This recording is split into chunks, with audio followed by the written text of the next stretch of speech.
I'm Dr. Meghna. I'm a clinical psychologist and parenting coach.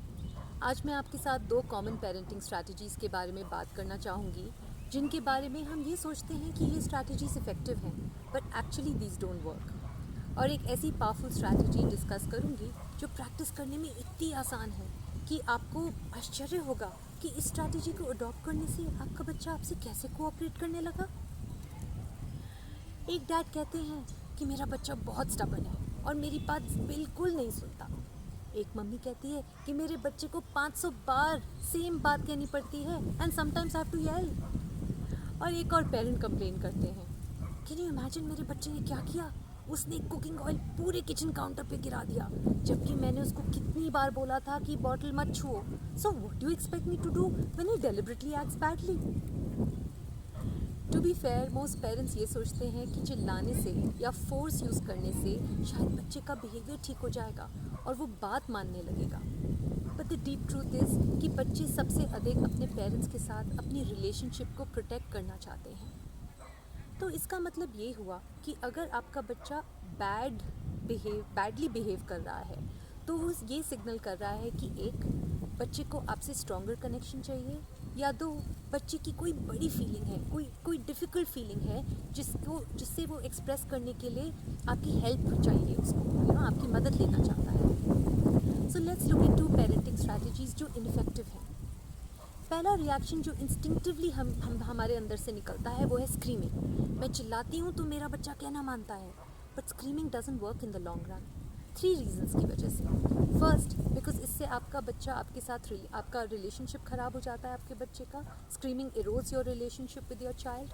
Second, अपने बच्चे को डरा धमका कर अपनी बात मनवा भी लिया तो गारंटी नहीं है कि बच्चे ने स्किल्स सीख ली। So screaming doesn't help the child learn the skills needed to complete the task at hand. And third, screaming से हमारी बॉडी और ब्रेन का fight and flight mode activate हो जाता है। आपका ब्रेन इसको इमरजेंसी सिचुएशन की तरह देखता है और बच्चे को अपने एनिमी की तरह। बट हमारा बच्चा कितना ही मिसबिहेव कर ले, no matter how badly he is acting, वो हमारा एनिमी नहीं है। वो एक यंग ह्यूमन है जिसका ब्रेन इमेच्योर है और वो ये सिग्नल कर रहा है कि उसको आपकी हेल्प चाहिए। दूसरी कॉमन पेरेंटिंग स्ट्रैटेजी है टाइम आउट, यानी कि अपने बच्चे को पनिशमेंट कॉर्नर में भेज देना। इसको रिसर्च ने अब इनफेक्टिव प्रूव कर दिया है, बट टाइम आउट को अभी भी इफ़ेक्टिव माना जाता है क्योंकि इससे बैड बिहेवियर एकदम बंद हो जाता है। The problem is punishment such as time out always makes the child feel bad. Instead of learning from his mistakes, your child ends up feeling angry and frustrated at you. बच्चे को time out में रखने का एक threat है कि आप अपने बच्चे के किसी भी समय अपना प्यार और प्रेजेंस विड्रॉ कर सकते हैं। एक तरह का थ्रेट फील होता है बच्चे को और उसको अनप्रोटेक्टिव और अबैंडन्ड फील होता है।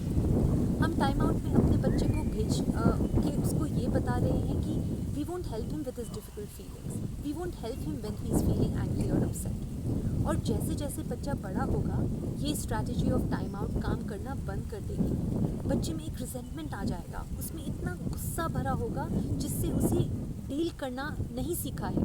वो एक्ट आउट करने लगेगा, अपना गुस्सा निकालने के लिए रिबेल करने लगेगा। तो फिर हमें क्या करना चाहिए जब हमारा बच्चा बैडली बिहेव करने लगे? अगर स्क्रीमिंग और टाइम आउट से और भी प्रॉब्लम हो सकती है तो पेरेंट्स को क्या करना चाहिए? अगर हमारा बच्चा ऐसे बिहेव कर रहा है जिसको हम अप्रूव नहीं करते हैं तो ये हमारे लिए एक सिग्नल है कि हमें उसके साथ कोऑपरेट करने के पीछे कुछ ऑब्स्टिकल है, राइट? और वो ऑब्स्टिकल है डिफ़िकल्ट फीलिंग्स, जैसे गुस्सा या फ्रस्ट्रेशन जो बच्चे फील करते हैं पर एक्सप्रेस नहीं कर पाते हैं। जब हमारा बच्चा हम अपने बच्चे को के ऊपर स्क्रीम करते हैं या टाइम आउट देते हैं तो डिफ़िकल्ट फीलिंग्स उसकी सप्रेस हो जाती हैं और यही डिफ़िकल्ट फीलिंग्स बैड बिहेवियर में बदल जाती हैं। तो इन डिफ़िकल्ट फीलिंग्स को कैसे रिलीज़ करना चाहिए? आइए हम एक पावरफुल स्ट्रैटेजी डिस्कस करें। इसको कहते हैं प्लेइंग। आपका मतलब है कि मैं अपने बच्चे के साथ खेलूँगी तो बच्चा बैडली बिहेव करना बंद कर देगा, उसका गुस्सा रिलीज़ हो जाएगा? How does this work? As a parent आप ही उसकी फीलिंग्स को के साथ उसको हेल्प कर सकते हैं। इससे आपका बच्चा आपसे कोऑपरेट करने लगेगा, इमोशनल इंटेलिजेंस सीखेगा, जैसे जैसे वो बड़ा होगा तो एक्सपेक्टेशंस को पूरे करने की एबिलिटी भी डेवलप करेगा and it will bring you closer. But कैसे? By playing. अपनी टोन को लाइट और अब प्लेफुल रखें। इससे बच्चा गिगल करने लगेगा। एक्सक्यूज़ मी, तुम सोफे पे चढ़ रहे हो? ठहर जाओ, अभी बताती हूँ।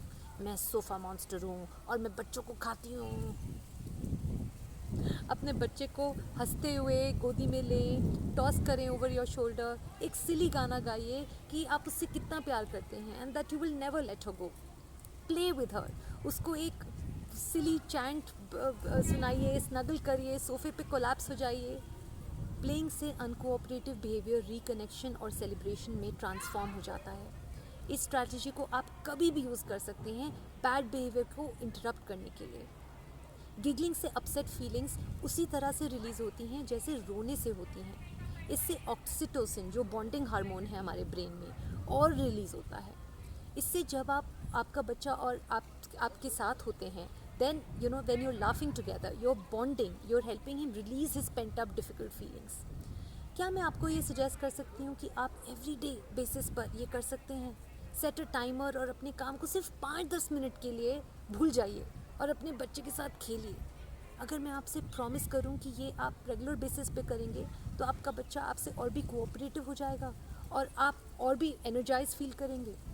What if her evening 5 minutes को आप अगर प्ले करें तो आप और एक हैप्पियर पेरेंट बन जाएंगे और आपके बच्चे की सारी डिफ़िकल्ट फीलिंग्स रिलीज़ हो जाएंगी। Try it out, you will thank me later. For more strategies and information, check out parentscircle.com. Thank you.